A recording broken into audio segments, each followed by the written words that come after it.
Hello, this is Samuel coming to you from the 2016 Joint Mathematics Meetings in Seattle, Washington. Relatively Prime would not have been possible without the 340 wonderful, amazing, great people who backed it on Kickstarter. In particular, I would like to thank Thomas Fries, Charles Grant, Duncan McGowan, Carol Jones, and Palindrome Bob, as well as my Kickstarter producers, Daniel Murphy and Edmund Harris.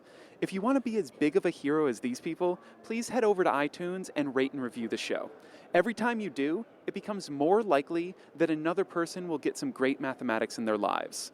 And if that's not enough for you, you can also head over to railprime.com and click the support button to chip in a few bucks.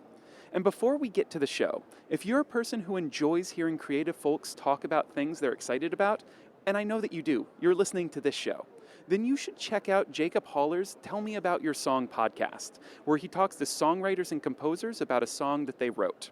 There's a new episode every couple of weeks, and you can find it on iTunes or at tellmeaboutyoursong.com. And now, for the first episode of the second season of Relatively Prime, the Lexicon.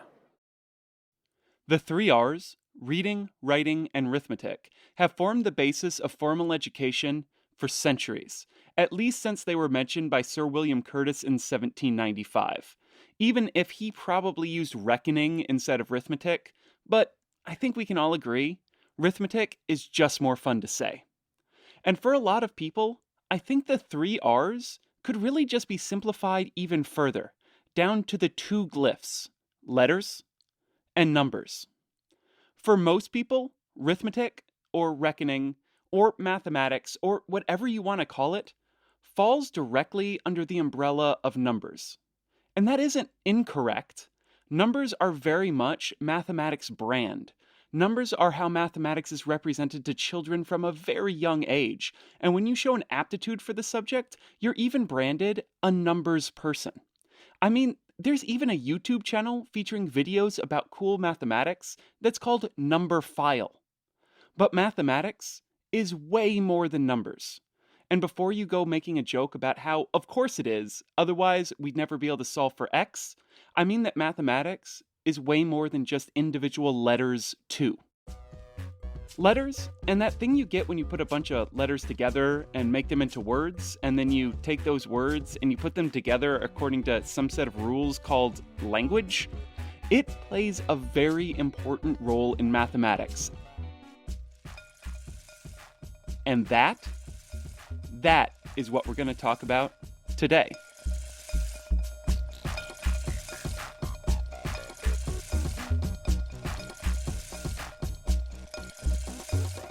This is Relatively Prime, language from the mathematical domain. I am Samuel Hansen.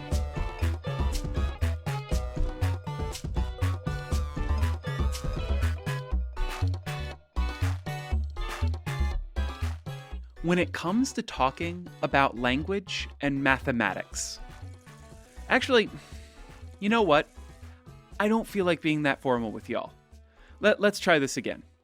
When it comes to talking about language and math... I'm sorry, what are you saying? What is this, math? Are you talking about maths? Oh, math. Math. I do mean math, Peter. For those of you who don't recognize that voice, that's Peter Rowlett. We used to have a podcast together. Maths. Hello, Peter. Hello, what do you want? Peter, you called me. Don't even try to pull this. I forgot how the fake calling arrangement thing works. Yeah. Oh, yeah. And if you can't tell from his accent and imperious manner, Peter's British, where they quite incorrectly say maths instead of math. For what reason, I don't know. But they are quite happy with themselves about it. We're happy because we're right, Sam. You know what, Peter? You are not worth another word. Else, I'd call you knave. Hey, that's Shakespeare. He was British too, you starveling, you eel skin, you dried newt's tongue, you bull's pizzle, you stockfish.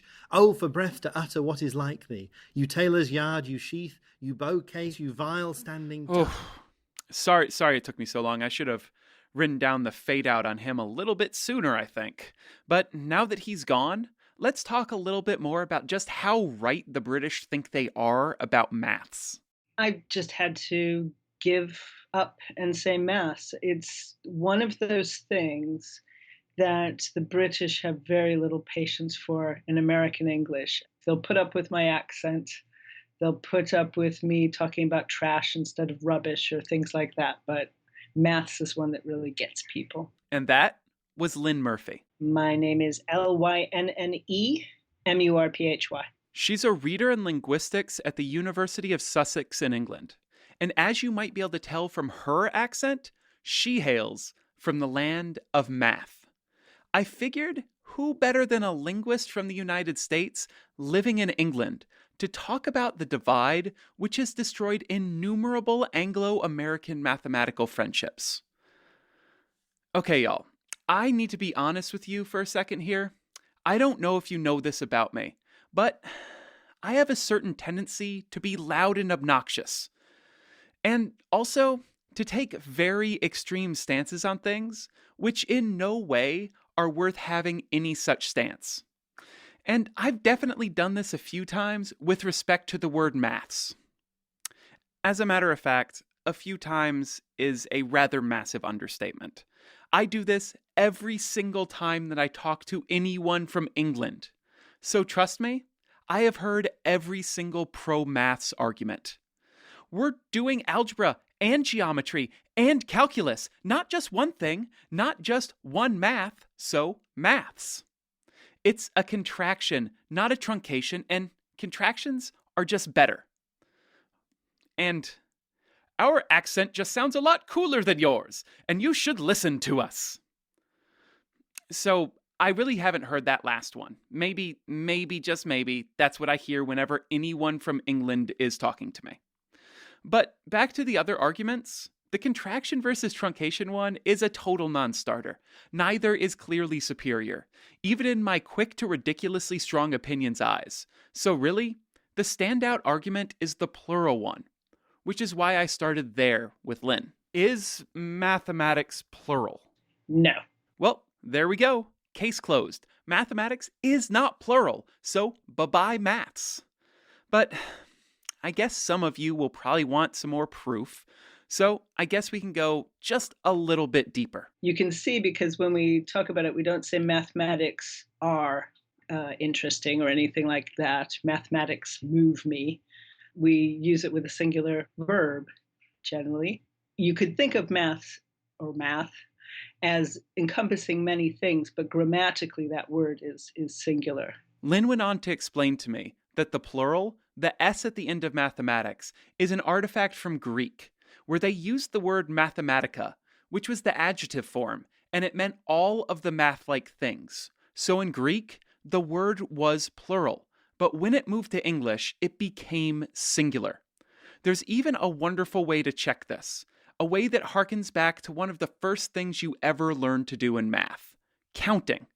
And in counting, you very quickly get past the singular one and onto the plural 2 or 3 or 4, and if mathematics or maths is plural, you should be able to count them. You should be able to say, I had 3 mathematics this morning, and we can't say that. I will say that does sound like a great breakfast. Tasty. I understand that there's a difference between the study of mathematics, the study of linguistics, but the idea that mathematics is not countable might be the funniest thing that I've thought of in a really long time. Actually, that hadn't even occurred to me. It's a pun. I know. This is a serious show. You tune in every week to Relatively Prime because we do serious investigations into the world of mathematics, and I am letting you down here. So let's get into this properly.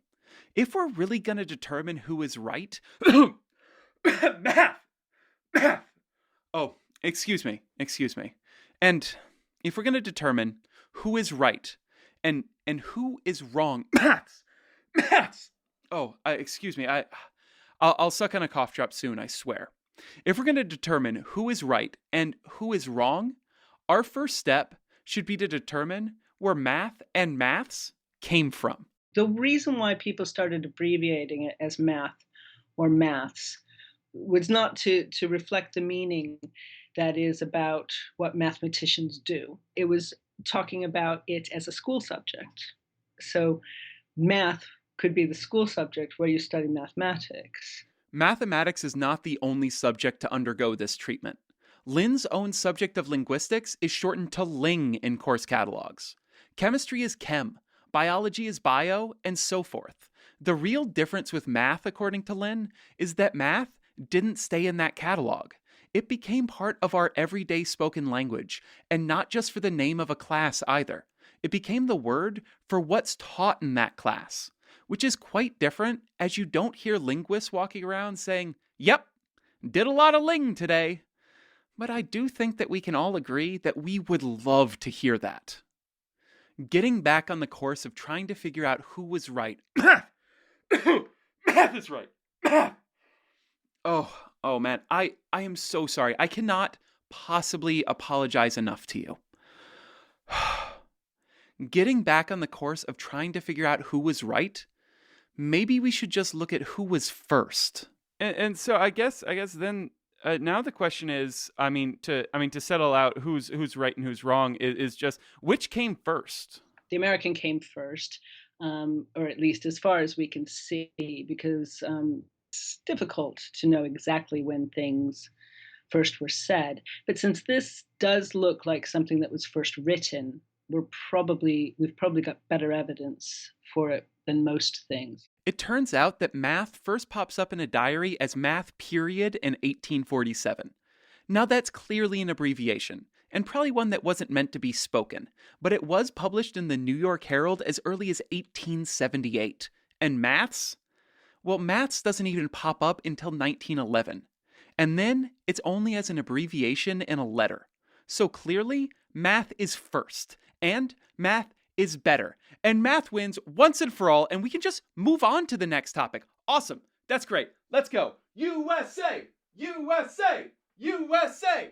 USA! Wait there, USA! Sam. I do believe Lynn had more to say. So given that math came first, and I mean, just listening to it and how it's used is clearly the correct and proper shortening of mathematics. Have you ever just been tempted to like move back across the Atlantic Ocean so you can just start using the right word again? No, because, I mean, as much as I like to champion the cause of American English in the face of its degradation by various parties, I'm not going to say that it's the right one because it was the first one. First doesn't mean real, first doesn't mean best, it just means first. As far as these are concerned, they're two different ways of saying something.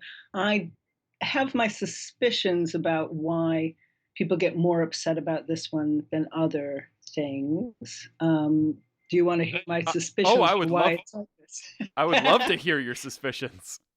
I mean, when you look at the things that British people care about in American English, one of them was herb and herb. And they care about that one because H is a real marker of social class in Britain. So when you've got one that really brings on people's ire, there's really usually a reason for that ire. And in this case, I think the ire is just coming from the fact that the people who are using this word and caring about this word are people who do mathematics and who are used to there being nice rules. So the population who cares about this word has a more rigid, sometimes, relationship with how languages work than maybe the general population does. And so not everybody, cooks don't care that much if you say courgette or zucchini. They're happy for there to be lots of variety in language, but mathematicians, I think, are a little bit more conservative. I mean, are you saying that mathematicians are a buttoned up and staid sort of people? I'd say, I mean, if you look at the people who peeve about grammar a lot, there is this whole sort of brand of nerdiness right now that is a sort of stylish kind of nerdiness that has become popular, in which not only do people care about math and science, but they get really exercised about grammar and about spelling and about correcting each other's spelling and things like that. And yeah, it does seem to be coming out of this sort of sense that it's good to care about rules. And when it comes to language, there are rules in language, but the rules in language are the ones that we're not conscious of, the ones that help us to put sentences together. The rules like you should be saying this instead of that, you should be saying math instead of math, those are just social conventions. They're not anything to do with logic. They're not to do with being correct or incorrect. They're just to do with being part of a society in which this particular shape of sounds signifies this particular shape of things. And that's arbitrary. That's the thing about words and language is which word symbolizes which thing is a completely arbitrary thing. And so it doesn't lend itself to rules. But some people like rules. Some people are made comfortable by rules. I certainly have no idea what she's talking about. No idea whatsoever. I'm just going to sit here under my rule blanket, being very comfortable remembering that math came first, and that it sounds better, and that it's said with the correct sort of accent, and that I'm right because rules. But I still don't know of what she speaks. Not at all. Ugh, okay, whatever. Fine. They're both fine. Whatever. I'm gonna toss down my script. Say maths if you want to. What do I care? It's the least satisfying ending ever. Ugh, this is just terrible. But you know what? Screw that. You know what? Maths, you can go suck on a toad. Math forever. Math.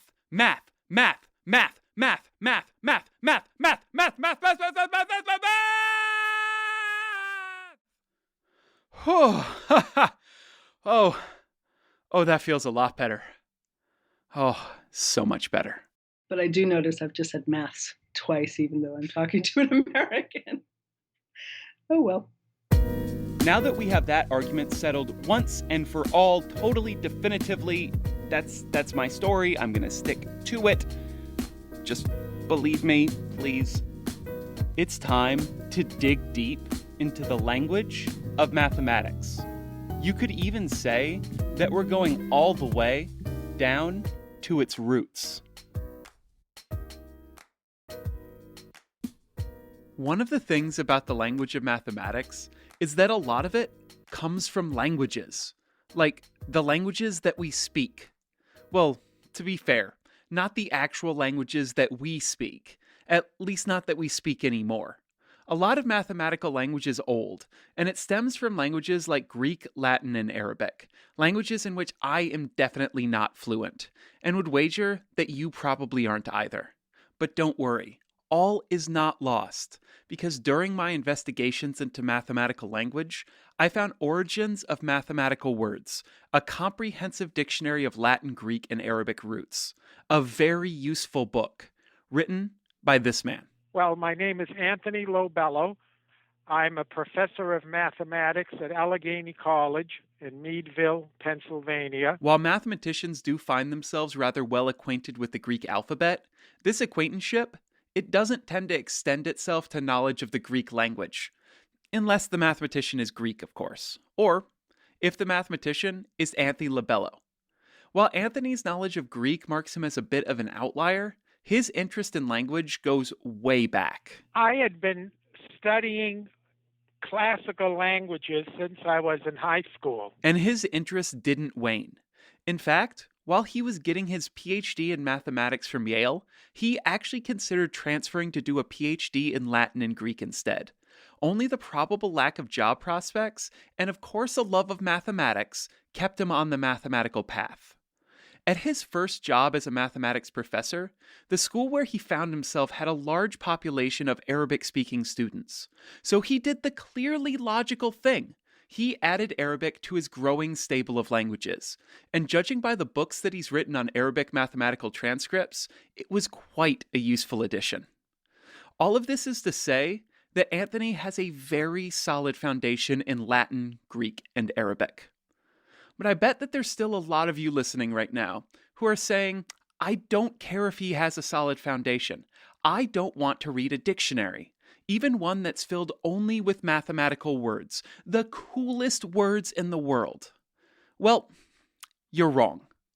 And thankfully, I know that after listening to my conversation with Anthony, you're going to change your mind.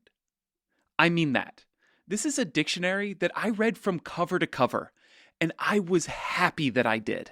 You have very strong feelings about words being used correctly and being used in the best ways. Where does this kind of really strong feeling about making sure that say a word that comes from an ancient language that's not spoken anymore still holds true to the way it was designed to be used? If a person has no knowledge, say, of Chinese and Japanese, and then someone should make a sentence or words mixed with part Chinese and part Japanese words, of course that individual wouldn't sense anything wrong because he wouldn't understand the background. However, if you know, for example, Latin, Greek, and English, then when words are made that are distracting because of the incompetent way they're put together, it is jarring, or it can be amusing. For example, just today I was listening to the news, and there was a story about the eclipse of the sun in Europe, and they mentioned that the people that were watching it were Numberphiles, by which they meant people that liked to look at the shadows. But umbra is Latin and files is Greek. Now, if you know neither, it doesn't distract you. But someone that knows both realizes that it's not an intelligent composition. Words should be formed according to principles that you use of different parts should, if possible, come from the same language.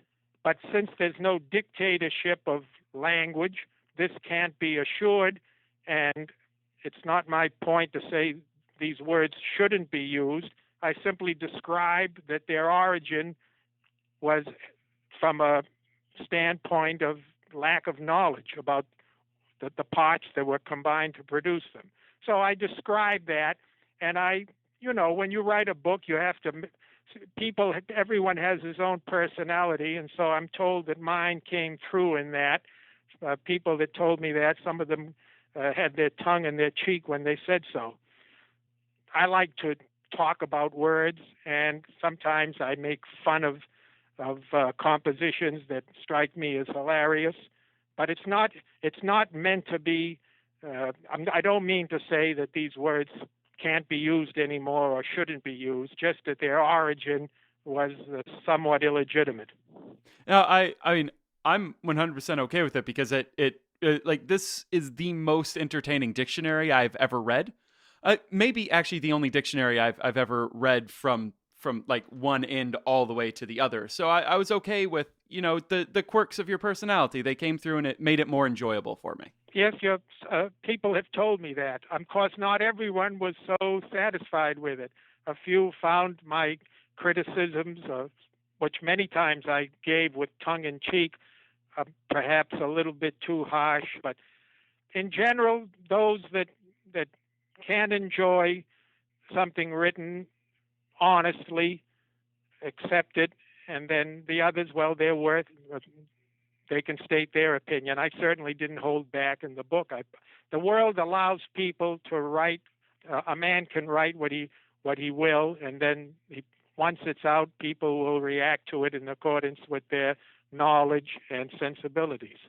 But thank you for telling me that you enjoyed it. I'm very happy to hear that. So let's start talking about a few of the words in the book. Let's start off with a word that typically has a bit of a story attached when you're not in high school. Say you're actually studying mathematics in college. You start to hear about the word algebra and the story of where it came from the mathematicians in the Arabic world. But you have a rather long entry about algebra in the dictionary, and I was wondering if you could talk a little bit about where the word algebra came from, and also the problems that can be caused by transliteration. Yes, algebra, like many words that begin with AL, is of Arabic origin. So this word came into the world in the medieval period as a result of Latin translations of Arabic texts. You see, the knowledge of the Greek language went nearly to zero in Western Europe after the fall of the Roman Empire and the invasions of the barbarians and the decline of civilization in the West. In the East, the Arabs, when they came out of the Arabian Peninsula and occupied most of the territories of the Eastern or Greek Byzantine Roman Empire, they came into contact with the Greek literature, and the learned caliphs, the heads of the Muslims, had the Greek mathematical works translated into Arabic. The Europeans, around the time of the Crusades, came into contact with the Muslims and translated the Arabic translations into Latin. And that's where we get our word algebra. Algebra was used in an Arabic text. The Latin translator wasn't sure what to do with it, so he just transliterated. Transliterations are made when we don't seem to have a proper word for it in our own language, or we just don't know. And that's how the word came into usage in the Middle Ages by a fellow who was a big translator of Arabic mathematical texts, Robert of Chester, and he just transliterated that word into Latin, and it just stayed.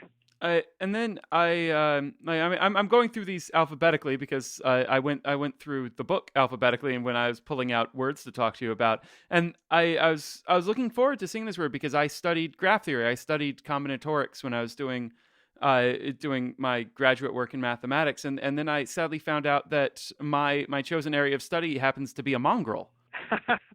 Now you understand, I don't say the word must be abolished. This is, some people may have gotten that impression. No, I'm simply describing that if I had to create a word for this subject, I wouldn't have done it that way. Well, I understand. It was just one of those kind of interesting ones. Like, because I don't have any training in Latin. I don't have any training in Greek. I just have like the barest amount of education in Spanish.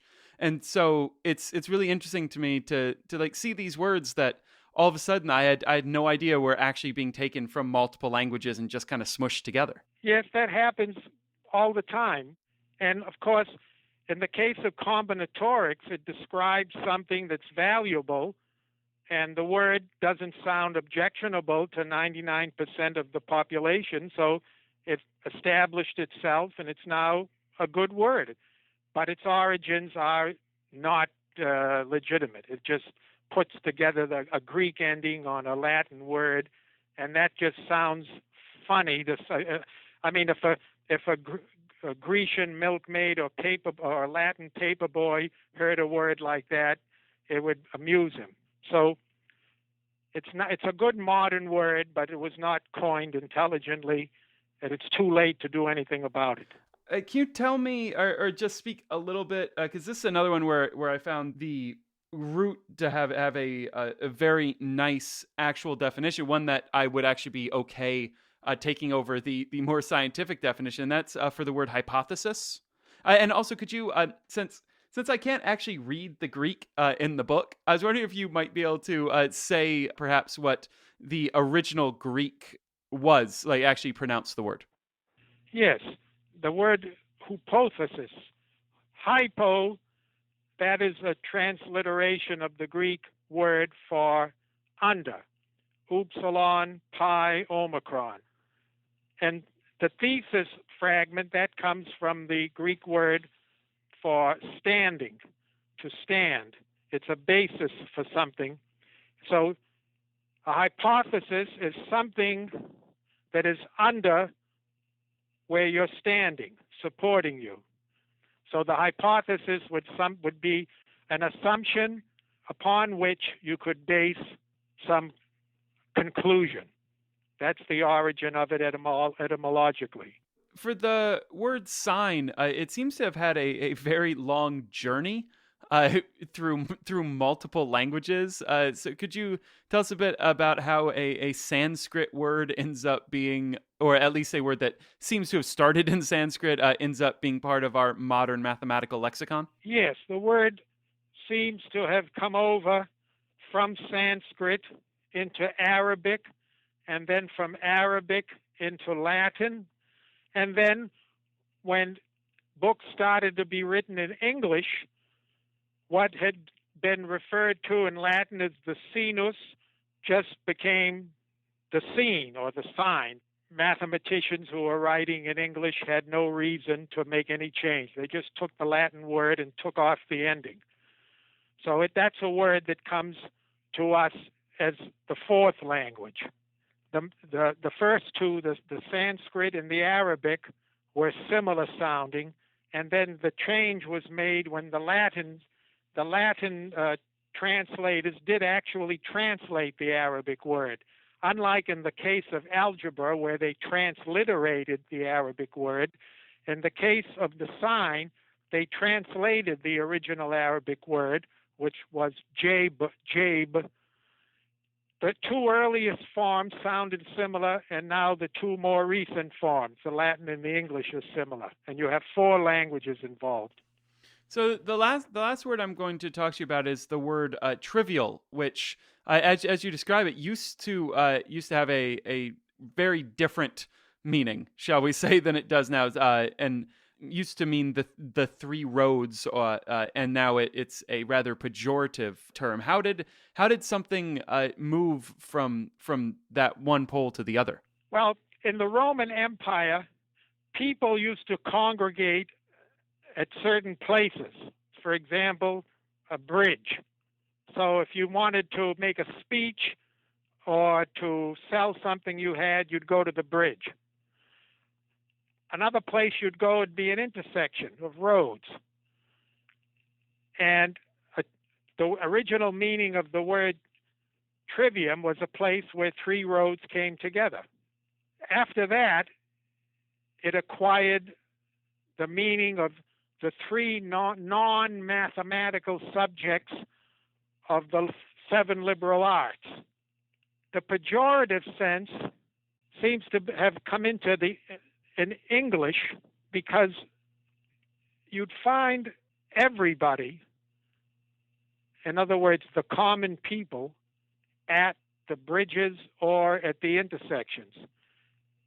So anything involving large numbers of people could be interpreted as something derogatory. You're talking about the uneducated masses.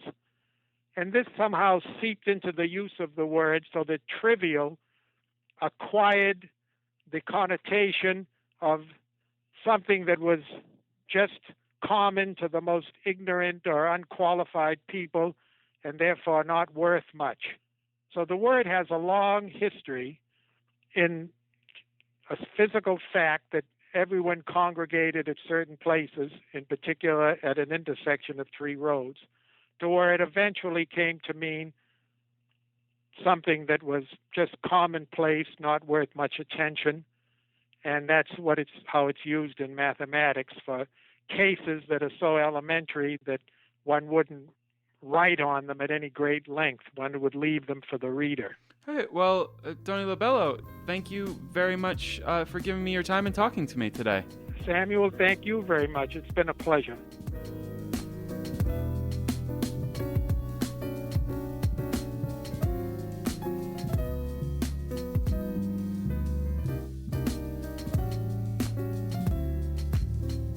I know that I've been neglecting a rather integral aspect of mathematical language, but when this music ends, this music right now, the music that I am playing underneath these words, when that music ends, I promise that oversight, it's gonna get remedied.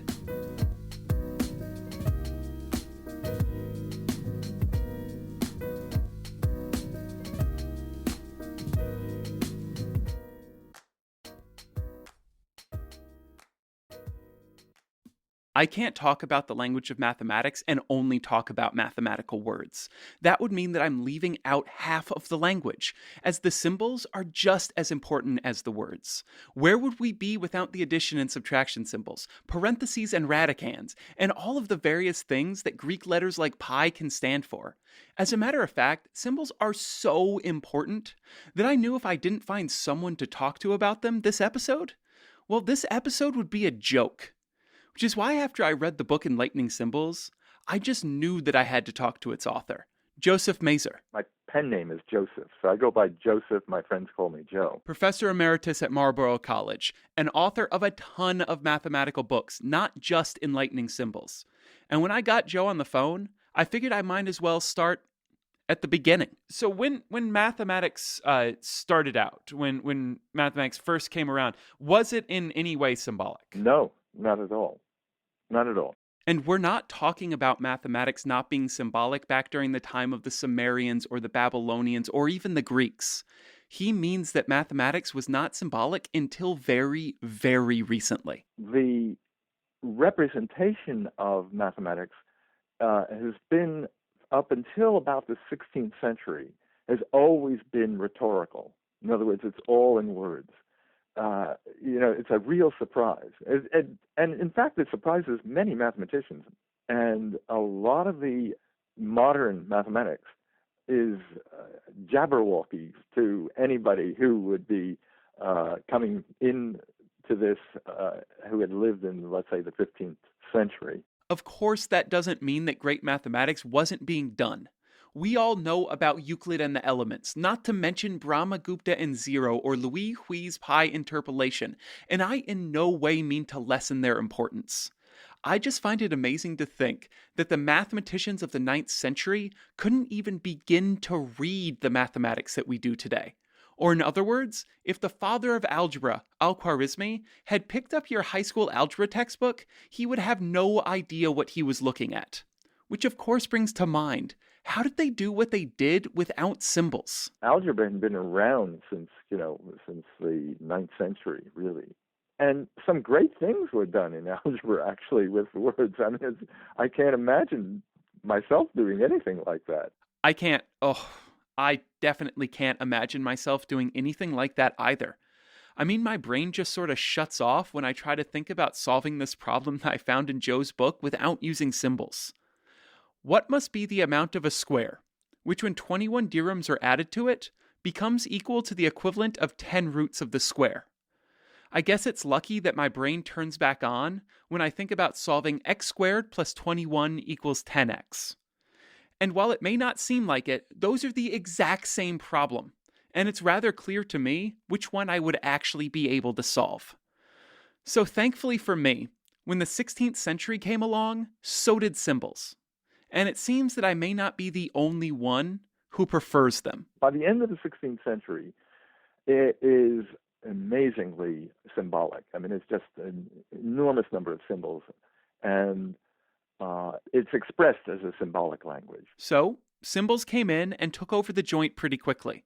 And by doing so, they changed mathematics into what we think of when we hear the word today. And, oh no, I'm so sorry. I just realized I've been committing a cardinal sin of mathematics. Here, I've been talking about this term, symbols, and I haven't properly defined it. I'm so sorry.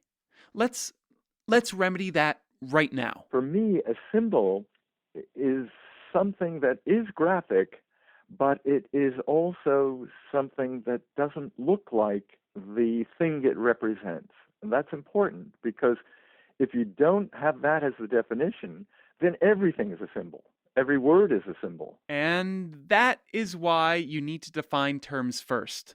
Because Joe's definition means one of the symbols I mentioned earlier isn't really a symbol at all. Let's say you express the word pi, and pi really means the Greek letter pi, and you say, well, that's a symbol. Well, it's a symbol, but it is also suggesting that you know something about the perimeter of a circle, because the word perimeter starts with a P, and therefore there's something suggestive about it already. Whereas if you take the symbol equality, that's suggesting something, but it's only suggestive. It doesn't look at all like the thing it represents. And that's the difference. Okay, now we have symbols defined, and we know when they took hold, but we really haven't talked about the how. The use of symbols comes down to making communications easier. And while symbols which allow you to take a paragraph's worth of text and represent it as an equation, they're great. They really are. it doesn't do you a lick of good as a mathematician to use those symbols if no one understands what that equation even means. Information was difficult. It didn't spread so easily. But of course, once you get printing, and once it becomes less expensive, and people get the idea that you can get a book printed and then send it to somebody else or have it sent to somebody else, then it becomes a kind of an information highway. Once you have that, you can imagine what's just happened with the internet over just a 10-year period, the proliferation of information that's available now. So the same thing was happening that way in Europe. And it was this proliferation of ideas through books and correspondence that allows mathematicians to spread their ideas faster than they've ever been able to before.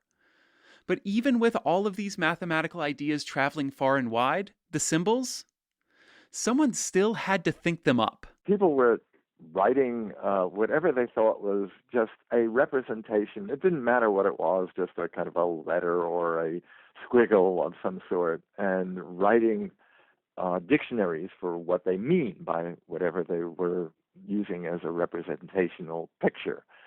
The problem with that is they weren't thinking in advance. This led there to be many competing symbols in the mathematical world of varying degrees of quality. For example, let's think about square roots. This is an operation where, depending on the symbol, it could introduce a ton of ambiguity. And Joe included examples of just this in Enlightening Symbols. It took centuries and a lot of different symbols for us to get to the one that we use today. Centuries of work on the radicand aside, you would hope that when a well-thought-out, well-executed symbol was created, it would be adopted right away. But we all know that isn't how it works. There were a lot of simple ideas for symbols that took years to actually be implemented. It's strange for us to see that, but we're sort of a little bit smug in the way we see these symbols in modern thought. But you just have to put yourself in the shoes of somebody who isn't thinking the way we're thinking. But just because some square root symbols were bad, really bad, and some good ideas took way too long to be implemented, that doesn't mean that there weren't some symbols that just worked. Robert Rector, he was writing a treatise in about, I think it was 1557. It was published in 1557 anyhow. And as he was writing it, for about the first 200 of those pages, he would write equalis. And so after that, these people were writing with quills. So it probably was giving him all sorts of carpal tunnel syndrome. But he writes in the book, I've been writing equalis for about 200 pages or 200 times. Why don't I just use this particular symbol to indicate equalis? And he writes these two lines, which we know as equals. They were very long, by the way. And there were two lines, two parallel lines, and he explains the lines are identical, meaning one is this and one is that, and those two are equal. And that's his idea. It's a beautiful thing, because before that, the expression would be something like 4 plus 2 makes 6. And when you say it that way, you see that there's a kind of a hierarchy. There's the 4 plus 2 comes first, and then the 6 comes after. So there's no mirror image in that, when you're contemplating that. But with the equal sign, Robert Rector is suggesting that there's no hierarchy. You can read it from right to left or left to right. Later on in our conversation, Joe told me that the equal sign is one of very few symbols which has survived in essentially the same form since its first appearance in mathematical writing, which is really cool, and a sign of truly great design. I guess I'm just left with one question. Are symbols good? The gain is you're able to compact a lot of information into what I call little suitcases of knowledge. And these suitcases, they're packed really full. Just think of the equation x minus 2 equals 0. If I was going to unpack that into plain language, what I would be left with would sound something like this. A value where you have nothing left when you remove 2. And the amount of information packed into these suitcases, it only gets crazier from there. Think about the amount of information embedded in a summation symbol. Or, even better, the amount of information in an integral sign. But whenever you gain something, all too often, something has to be given up. And what we've lost is the meaning behind what we've done and how we communicate what we've done to others who don't know the secrets of the packages that are labeled as symbols. And in this episode's least surprising turn of events, this is something that I worry about. I know. Who would have guessed it? The person who spends all of their time talking about mathematics is worried that we may have lost some of our ability to communicate about it. Crazy, right? And while we might not be in the right cultural context in order to understand it, when you think of how simple things become when you break them down into natural language, I can understand where Joe is coming from. When you do explain everything in plain language, you don't have to define a bunch of extra terms. You don't have to rely on a person having a dictionary of symbols stored in their head. Plus, sentences are just naturally less intimidating than equations. It may take more time and effort, but understanding can be achieved. All of that said, it's not a good enough reason to stop using symbols. It's not. Symbols are one of the most significant things that has ever happened to mathematics, and we wouldn't live in the world that we live in today without them. So symbols are important, and if you ask me, they're definitely a net good. But sometimes you just have to wonder if there might not be a better way to do things. Is there some meaning that we can get to by expressing the symbolic notation in a different way, and not suggesting that all I have to do is manipulate the symbols and come out with an answer, and in the end I got an answer, and I don't know really what I did. I did it like a Rubik's Cube, and I've come up with a solution to the Rubik's Cube. Whether or not I'm doing mathematics like I'm playing with a Rubik's Cube or not, I don't want to have to go back and do things the old way. I don't know about you, but I never want to have to figure out what must be the amount of 2 squares, which when summed up and added to 10 times the root of one of them, make up a sum of 48 dirhams. Give me the integral from negative pi to pi of 1 over the square root of cosine theta d theta any day of the week. Actually, I don't remember how to solve that. Where's my calculus textbook? I'll be back.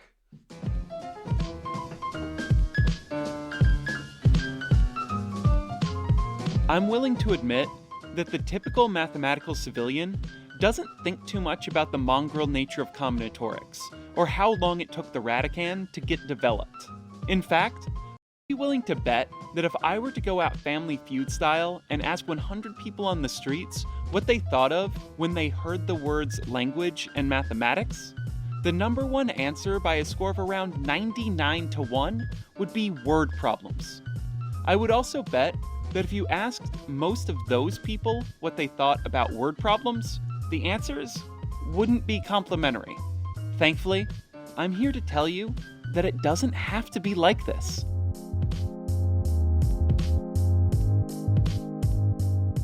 My name is Kirti Premadasa. I'm an associate professor at the University of Wisconsin, Baraboo, Sauk County. I'm Taranga Vijayatunga, and I'm teaching at Lyon College, Batesville, Arkansas. So I'm assistant professor of mathematics. So let's start out here. What do students say when you say word problem? Usually for college algebra students, it comes with a groan. Oh. Yeah, it's the same reaction. No, not again, not today. And So then especially they say, with the... are we going to get word problems for the exam? That's the next one. Yeah. Are there word problems that say students will groan less at? Students seems to, what's the word? to dislike less problems from two categories. Category one, we like to call it the I category, problems which have some kind of intrigue attached to them. Curiosity, yuckiness, zombies. I mean, a good example would be rather than the famous coffee cup cooling problem, they would rather like a dead body and then they would like to find the time of death. And the other type of problem that they seem to dislike less are the problems which, you need to be careful with the wording, so which they can easily relate to. Like a problem where they learn to find the angle at which they should throw like a free throw from the free throw line in basketball. Sports problems, students can easily relate to, and they actually dominate the R category most of the time.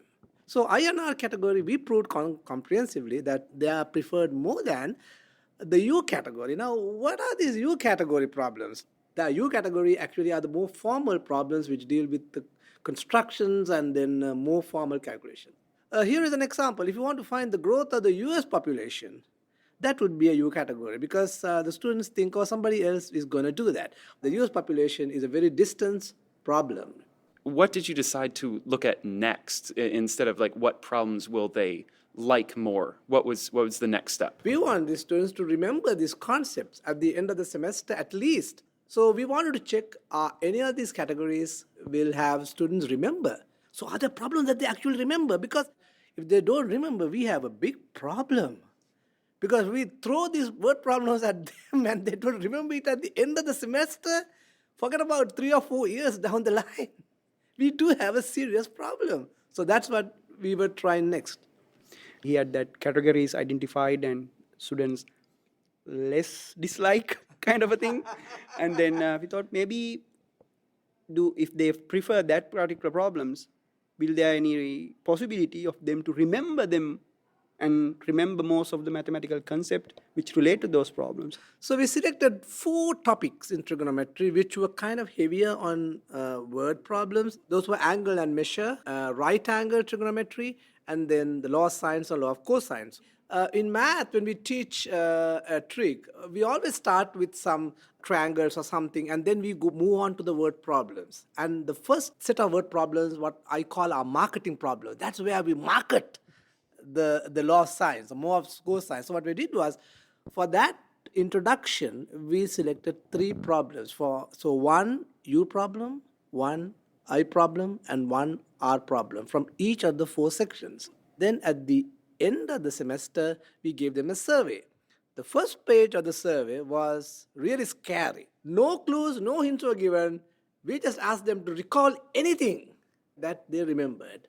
Because we were a little scared about that first page, we actually gave a second page where we actually prompted them and asked them, out of the following problems, which ones do you remember most and which one do you remember less? And we also threw in some problems that we did not cover just to see whether they would select those. And Taranga, it was the nicest part is that in the second page, the last. Yeah, out of the selections, we assume, okay, probably they will select some of the problems because at some point they may have seen that kind of a problem in different situations.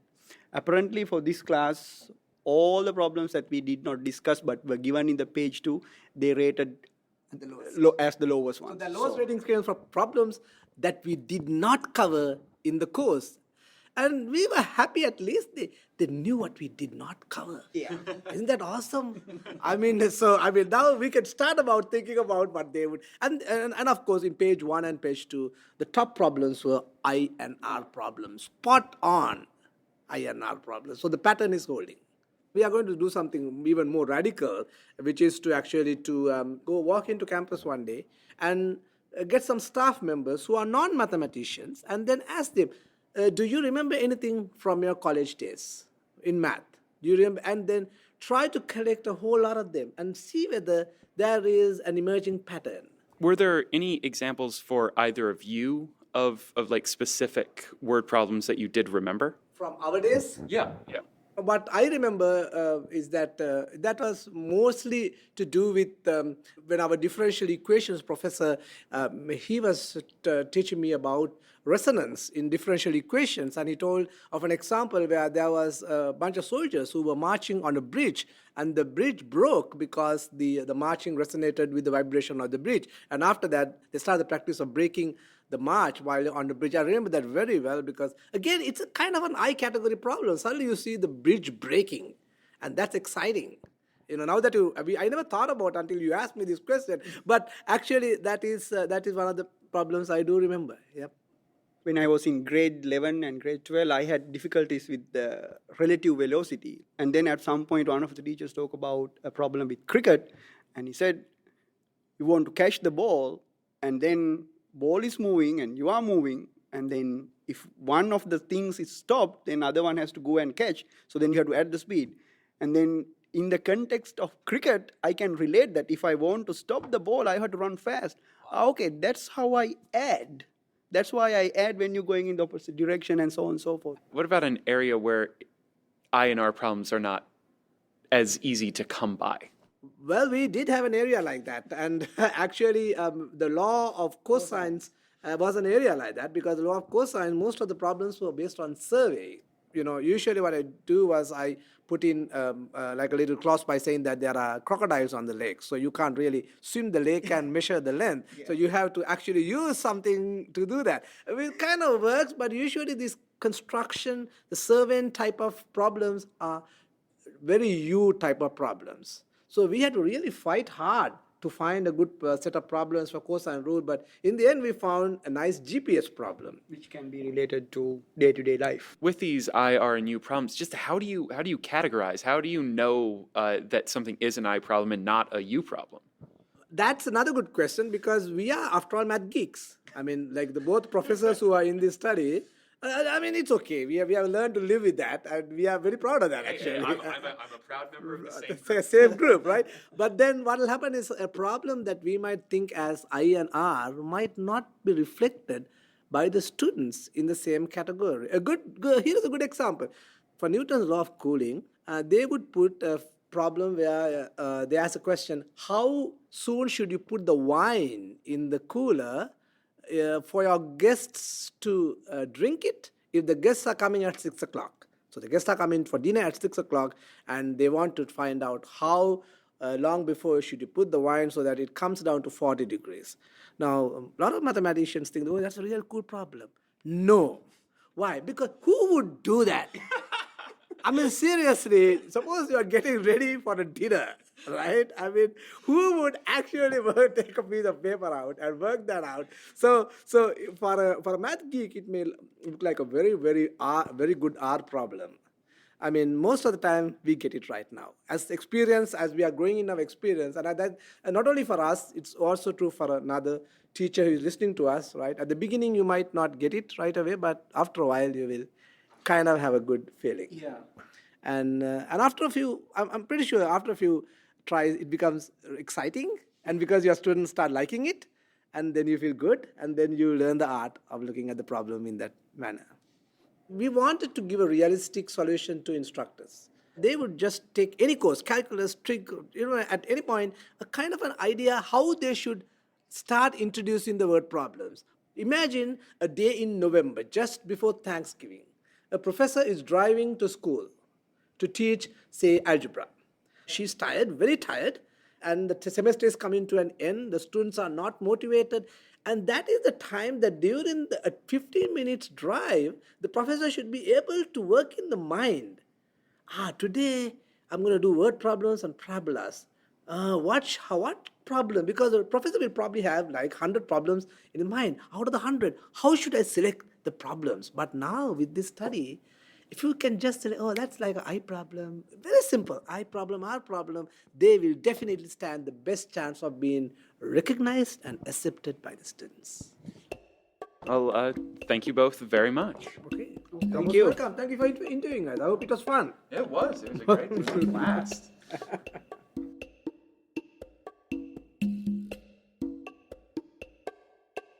We only have one story left. and in a twist that I'm sure none of you saw coming. This one is about someone who tells mathematical stories using no language at all. Clowns reflect kind of the simple side of being human, and that a clown often succeeds through failure, and it doesn't always, but often brings out the comical parts of who we are, and we can be comical in many different ways. So when you're using humor, when you're using clowning in mathematics, is part of it to kind of make fun of yourself a little bit, to sort of show that the teacher up there, which to a lot of people I think who do have some sort of math anxiety, the teacher kind of looks like a god. They know all of these things. Is it to kind of show that that's not the case? Yes, that's very important, particularly for people who are newer at math. If I can help them kind of not hear that mental dialogue that they sometimes have and not feel a certain baggage that they have, if they don't enter that script, if you will, that they're used to, sometimes you can't tell who really isn't quote unquote good at math. You can't tell at all. And sometimes the clowning and the humor helps just kind of lessen that. That was Tim Chartier, and while he does have a regular job title, I'm an associate professor of mathematics and computer science at Davidson College. He's also way more than that. Tim is a person who spends half of his life trying to find the story within mathematics, and the other half he spends trying to tell those stories in as many ways as possible. And he does not want to be the only person with these stories to tell. I try to give them what I call moments, where they remember moments of material. But the other thing that I very much try to do for students is help them have a story to tell about mathematics. And often what I will say to them on the first day is just simply that my goal is for them to have one story, one positive story to tell about math. And sadly, there are quite a few people who do not have that. And it's very meaningful when a student comes up, particularly a student who has not enjoyed math, comes up and with a huge smile says, "I've got my story." And then I always point out it's math, so we're now going to try to count to 2. But nonetheless, we do the best we can. One of the problems with telling these mathematical stories is language. Once you go much beyond high school algebra, the vocabulary surrounding mathematics gets, well, technical. Very, very technical. And this can keep a lot of people who haven't devoted years and years of their life to studying mathematics from being able to engage with the stories. This is a problem that Tim is really well aware of. Like I'll often say to friends, I'm not trying to be at a research meeting. Actually, him just saying that he's trying not to sound like he's at a research meeting is selling himself quite a bit short. Tim has gone way beyond just trying to change his mathematical language. He's tried to remove it entirely. That's right. Wait for it. Yep, you got it right there. Tim Chartier is a mathematical mime. Now, before you go skipping to the next story, or turn this off entirely, I want to tell you something about mime. Everything that you think about it, unless you're already a devotee of the art form, is probably wrong. Everything I knew about it, this cultural punchline that mime is, was definitely wrong. And watching Tim do mime is what proved that to me. But before we get to all of that, this was not a decision that Tim arrived at lightly. There is a bunch of intermediate steps, starting with his attempt to channel his stories through something, or more accurately, someone different. Well, I started actually in puppetry, so I went from dolls to acting like there was nothing. And it was at a puppetry conference. Trust me, if it's a thing, there's definitely a conference for it. Speaking of, please don't miss my talk next month at the Unnecessary Parenthetical Conference. It would mean so much to me to see you there. And it was at this puppetry conference where Tim saw his first mime act, where he first became enraptured by this magical silent space where mimes exist. After this, he started to take some mime and theater classes, and then came the 16th anniversary of his birth. My 16th birthday present from my parents was to see Marcel Marceau perform, and that really transformed everything because it was very lyrical and poetic. He had, 1,000 people just in silence watching, but with him, not just silently watching, but with him in this invisible space. As time went on, there was one question that Tim was inevitably going to need to answer. He was a performer. He was a mathematician, a mime, a storyteller. But could he bring it all together? So with this mime, and when did you realize that you could apply this to mathematics? How did that come into your head? Yeah. Well, I appreciate the way you put that. Usually people just say, I have no idea what Tim Chartier is about to do and not even how he do it, but we want to ask him to come anyway. So welcome, Tim Chartier. The way that it first came up was actually someone else saw it in my work. A library called from Boulder, Colorado, and they had an NSF, a National Science Foundation grant for math exhibits that then also there would be these public math performances. And she said, I really think you could do something with your mime show. And I was working on I was in my postdoc. I'd already had my PhD in math. I had no idea what she was talking about. And actually I was somewhat offended by it. I was like, I don't do math in my mime. That's ridiculous. And so I went home and I told my wife, who, it's important to know, she's not only my wife and my performing partner, she also was my best friend. So she knows me very, very well. So I just turned to her, name's Tanya, and I said, Tanya, this is crazy. I got this call. And she said that we could go to Boulder and we could do our mime show within it being in this math context. And Tanya looked at me and said, oh, yeah, there are several sketches that work for that. Once he got over being flabbergasted, Tim realized that his wife and the librarian were right. And so he and his wife developed the first mathematical mime show.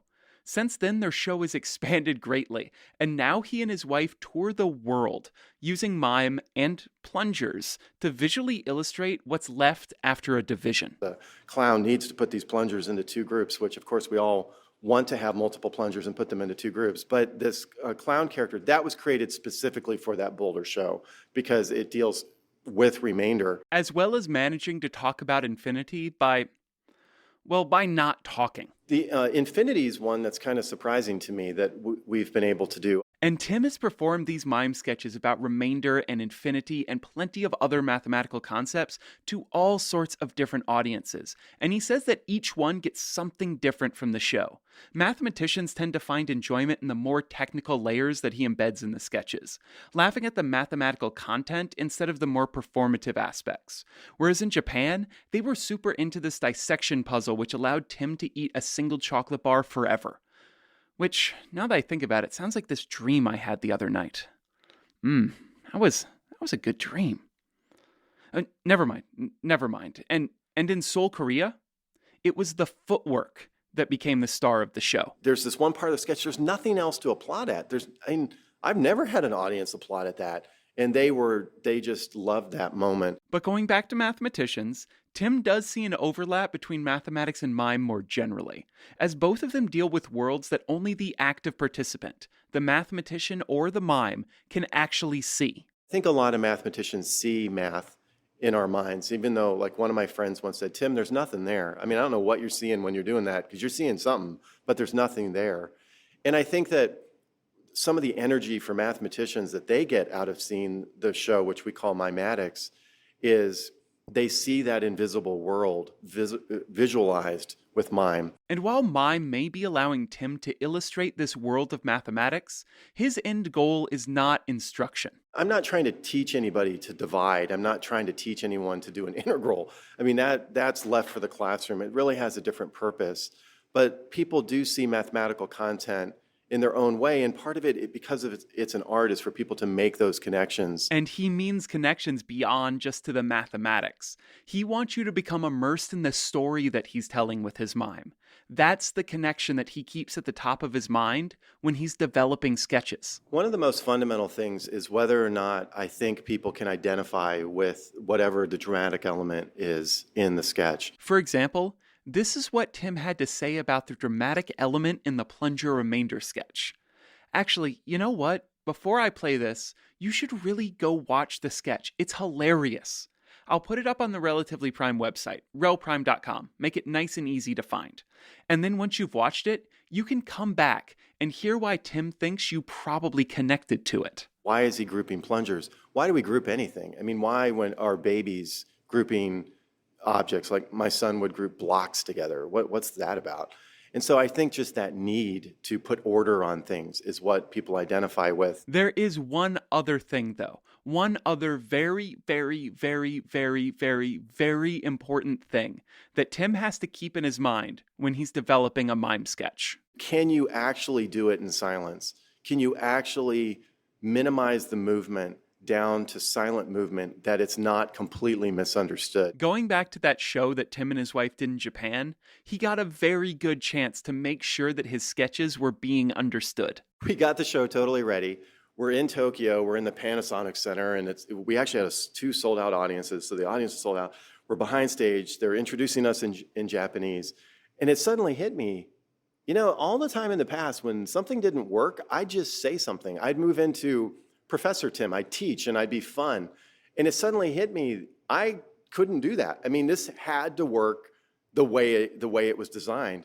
And I turned to my wife and I said, if this doesn't really work, like I can't talk or anything. And I mean, we're like 20 seconds from performing, and Tanya just turns to me and she goes, that's why we just have to be as present as possible. We're doing it now. And Marceau used to say, if you don't know what you're doing, just be sure you do something and do it with full conviction.